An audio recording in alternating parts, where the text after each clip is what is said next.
આજે છે ને બેઠા બેઠા મને એક વિચાર આવ્યો કે એક સાસુમાને 2-3 દીકરા હોય ને તો પેલી વહુને જોવા જાય ને તેમ કે બિચારી હાવ ભોળી છે, ખાનદાન બહુ છે અને સારું પાત્ર મળી ગયું, વાંધો નહીં, ઘરનું કામ બધું ઉપાડી લેશે.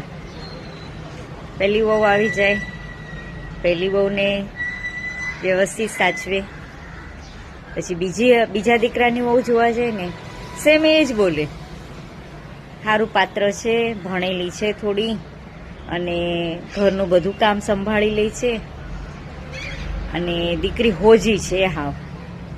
અને એના માતા પિતાના એ સંસ્કારી છોકરી છે, માતા પિતાએ સારા સંસ્કાર દીધા છે. અને લાસ્ટમાં ત્રીજા દીકરાની વહુ આવે ને એને એમ જ કે હાવ ભોળી છે, હાવ હોજી છે અને નોકરી કરતી વહુ છે અને સારું એવું ઘર સંભાળે છે અને 3-4 ભાઈઓ બહેનોની વચ્ચે રહીને આવેલી છે, એટલે આપણે પણ મોટું કુટુંબ છે, સંયુક્ત કુટુંબ છે, એટલે દીકરી આપણા ઘરમાં રાજ કરશે અને અમે સારી રીતે એને સાચવશું. અને જ્યારે ત્રણેય દીકરાની વહુઓ ભેગી થઈ જાય, ઘણું સાચવે અને પછી સંયુક્ત પરિવારમાંથી વિભક્ત કુટુંબ બની જાય, ત્યારે સાસુમાં એમ કે ઝઘડા થાય છે તો હાલો અમે તમને જુદા કરી દઈએ, અને મોટા દીકરાને અલગ કરે, નાના દીકરાને અલગ કરે, એના વચલા દીકરાને અલગ કરે, અને પછી એમ જ કે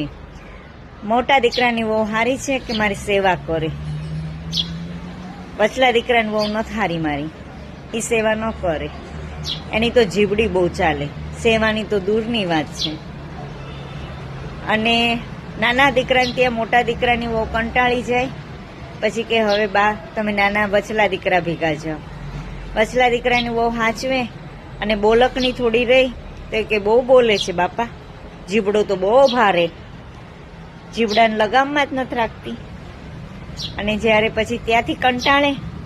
હળહળ કરતા ભાગે એટલે નાના દીકરાની વહુને ત્યાં આવે અને એમ કે આ દીકરાની વહુ બહુ સારી, હો મારી સારી સેવા કરે. કહેવાનો ભાવાર્થ એટલો જ છે, બધા સારા જ છે પણ તમે વહુઓને સમજી નથી શકતા. બધી સારી જ વહુ છે, બધી ખાનદાનની વહુ છે, મર્યાદાવાળી વહુ છે, પરંતુ મતભેદ નહીં કરો. ઓલી વહુએ મારી આ સેવા કરી, ઓલી વહુએ મને સાડી લઈ દીધી,